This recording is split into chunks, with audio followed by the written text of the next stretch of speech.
Olá, formandos. Eu resolvi fazer uma explicação para o módulo 2 somente de cálculos. Observem que lá no caderno de atividades tem as fórmulas, mas eu não fiz nenhum exemplo. Então eu vou me dedicar aqui a fazer alguns exemplos pertinentes ao módulo 2. Bom, vamos observar aqui a primeira questão. Calcular XC, que é a reatância capacitiva, tendo capacitância de 100 nanofarads e frequência de 100 kHz. Bom, utilizamos então aqui a fórmula da reatância capacitiva, 1 sobre 2πfc. O π é uma constante, ela tem o valor de 3,1415. Aqui eu vou utilizar muito o valor de 6,28 para não ter que repetir todas as vezes 6,28, já sabe que é 2π, 2 vezes 3,14, né? A frequência e a capacidade do condensador, ele já tem aqui em Hertz e em Farad. Usamos as unidades fundamentais desses valores, tá? Então, se não estiver em Farad ou em Hertz, temos que mudar. Bom, então, primeiramente, pegamos o condensador de 100 nanofarads. O nano é 10 elevado a menos 9. O 100 é 10 elevado a 2. Então, vai ficar potências de mesma base, repete a base e soma-se os expoentes. Como o 9 é negativo, 2 menos 9, menos 7. Então, o condensador trabalharemos com 10 elevado a menos 7 farad. A frequência está em kHz. Então, 100 vezes 10 a 3, que é o quilo. 10 ao quadrado, que é 100, vezes 10 a 3, repete-se a base, somos os expoentes, 10 a quinta Hz. Substituindo na fórmula que nós temos aqui em cima, 1 sobre 2π, 2 vezes 3,1415, vezes a frequência, que é 10 a 5, vezes a capacitância, que é 10 a menos 7. Observa que aqui eu estou colocando a multiplicação como um ponto, tá? Para não ficar muito cheio. A gente pode encontrar também, em alguns outros materiais, e eu vou usar mais lá embaixo também para mostrar que pode ser das duas formas, o vezes, que é o x. Então, observe que aqui eu estou usando um ponto para representar a multiplicação. Poderá ser um x.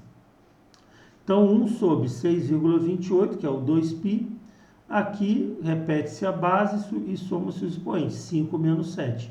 6,28 vezes 10 a menos 2. O 10 a menos 2 a gente coloca para cima invertendo o sinal. Então, ele está aqui 10 a menos 2, ele vai aqui para cima 10 a 2. Então, vai ficar 100 dividido por 6,28, 15,92 ohms. Então, está aqui reatância capacitiva, 15,92 ohms. Bom, uma segunda opção aqui de cálculo, dado uma fonte alternada, C é a corrente alternada, de 12 volts e corrente de 3 amperes, com um capacitor de 10 microfarads, ele quer saber a frequência. Então, a primeira coisa que temos que fazer é anotar os dados. Bom, a tensão será 12 volts, a corrente 3 amperes e o condensador 10 microfarads. Não esqueçam que o condensador de 10 microfarads temos que passá-lo para farad. Então, 10 vezes 10 a menos 6 igual a, repete a base, soma o expoente. 1 menos 6, menos 5. Eu falo somos os expoentes, ficou menos 6 porque aqui é menos 6. Se fosse 6 mais, seria 1 mais 6. Então, 10 a menos 5 farads. Nunca esqueçam disso. Senão a conta ela não vai bater. Fórmulas. Lei de Ohm, a gente vai utilizar V igual a R vezes I. R é V sobre I. E a reatância capacitiva, nesse caso, é 1 sobre 2πfc. Só que eu quero aqui é o quê? Eu tenho esse valor de XC. O que o problema pede é a frequência. Ele quer saber a frequência. Então, se ele quer saber a frequência, eu coloco a frequência e jogo a reatância para cá para baixo. Então, a frequência é o quê? É 1 sobre 2π xc vezes C. Bom, primeiro passo, eu tenho que calcular o XC, que seria o mesmo valor da resistência. Como eu tenho a lei de Ohm aqui, que a tensão é 12 volts e a corrente são 3 amperes, eu tenho então o meu cálculo da minha resistência, ou seja, 4 ohms. Então a minha reatância será 4 ohms. Eu vou pegar esse valor e vou substituir aqui no lugar da reatância capacitiva. Bom, como eu já tenho também a capacitância, eu já calculo a minha frequência. 1 sobre 2π, 6,28, vezes 4 ohms, já está na unidade fundamental, vezes 10 a menos 5 farads. O 10 a menos 5 sobe, 10 a 5, dividido por 6,28 vezes 4. Então vai ficar 100.000 dividido por 25,12, obtendo 3.980,89 Hz. Bom, então a frequência, quando que necessitamos mudar? Quando o número for maior que 1.000, nós devemos mudar de unidade. Então, dividimos o valor por 1.000 e acrescentamos a letra K. Então, a frequência ficará 3,9 kHz. Sempre que o número for acima de 1.000, devemos fazer aí a mudança de unidade. Terceira questão.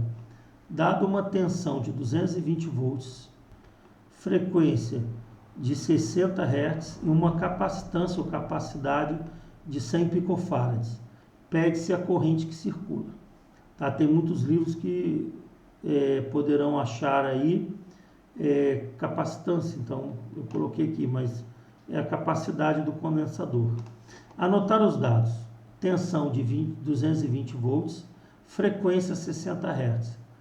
O valor do condensador, 1 microfarad. Deixa eu fazer uma retificação aqui. 1 microfarad. 1 microfarad é 1 vezes 10 a menos 6. Então, só fazendo uma correção aqui. 1 microfarad, então, será 10 a menos 6 farads. Bom, aí o que temos aqui? Calculamos a reatância capacitiva. 1 sobre 6,28 FC, a frequência 60 Hz, e aqui nós temos a capacitância aqui, capacidade do condensador.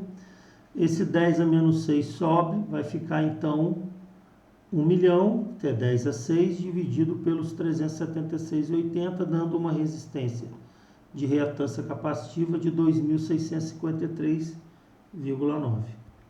Consideramos então que esse valor vai ser o valor de R e substituímos. Temos a tensão, 220 volts, e temos o valor de R. A divisão será 0,828. Aqui ocorre o mesmo do exercício anterior. Quando temos um valor muito reduzido, abaixo de 1, multiplicamos por 1.000 e colocamos o milli. Então, se eu multiplicar isso aqui por 1.000, eu terei 82,8 miliamperes. Então, aqui está o resultado da corrente, 82,8 miliamperes.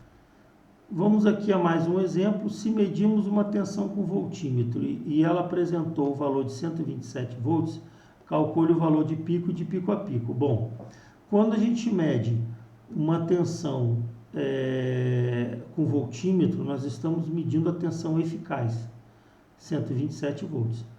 Para calcularmos a tensão de pico, nós deveremos utilizar aqui, pegar o valor eficaz e dividir por 0,707. Uma vez que a gente tem o valor de pico, multiplicamos por 2, teremos o valor de pico a pico. Então é só fazer aqui dois cálculos. Pegamos o 127, dividimos por 0,707, temos aqui o valor de pico, 179,63, né? Valor de pico a pico, 2 vezes 179,63, 359,26 volts. Então, o valor de pico a pico será de 359,26 e o valor de pico 179,63. Dados a tensão, número 5 agora, de 440 volts, uma tensão alternada, que tem uma frequência de 120 Hz e uma corrente de 5 amperes, aplicados a uma bobina cujo valor queremos descobrir. Como que eu vou saber o valor dessa bobina? Bom, temos o que? Temos a tensão de 440 volts, uma corrente alternada, temos a frequência dela, 120 Hz, e temos a corrente de 5 amperes.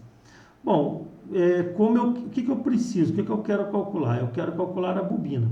O que eu tenho de fórmula? Eu tenho a reatância capacitiva, é 6,28 vezes F vezes L, ou seja, XL igual a 2πfL. Bom, então L vai ser o quê? Dessa fórmula aqui eu tiro essa.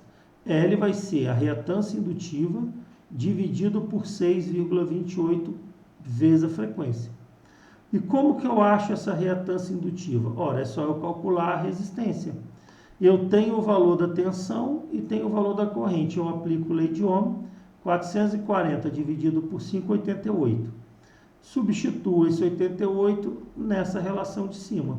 Então, terei 88 dividido por 6,28 vezes 120, que é a frequência. 88 dividido por 753,6, 0,11677 Henry. Mesma coisa, o valor é menor que 1. Como o valor é menor que 1, eu vou multiplicar por 1000 e vou utilizar o milli, que é 1 dividido por 1000. Então, o resultado será 116,77 millihenry, que é a unidade do indutor ou da bobina. Bom, finalmente, eu tenho aqui um cálculo muito simples, mas pode acontecer. Como a frequência e o período são inversamente proporcionais, qual a frequência de um período de 0,02 segundos? Bom, o que eu tenho de dados? Eu tenho que o período é 0,02 segundos. O período é tempo dado em segundo. Fórmula é 1 sobre t, ou seja, a frequência é 1 sobre período, assim como também o período é 1 sobre a frequência. Mas como eu quero calcular a frequência, eu divido 1 por 0,2 por 0,02 e já obterei 50 Hz. Pronto. Então, espero ter podido ajudar. Essas contas são assim um resumo das contas que há necessidade de fazer nesse módulo, e eu acho que ajuda muito aí também na hora da avaliação sumativa. Se o formando souber essas relações e tiver esse raciocínio aqui que eu apresentei, eu creio que ajudará muito aí complementando o caderno da atividade da teoria. Espero então ter podido ajudar. Dúvidas, envie as dúvidas para mim. Bons estudos, boa avaliação e até a próxima.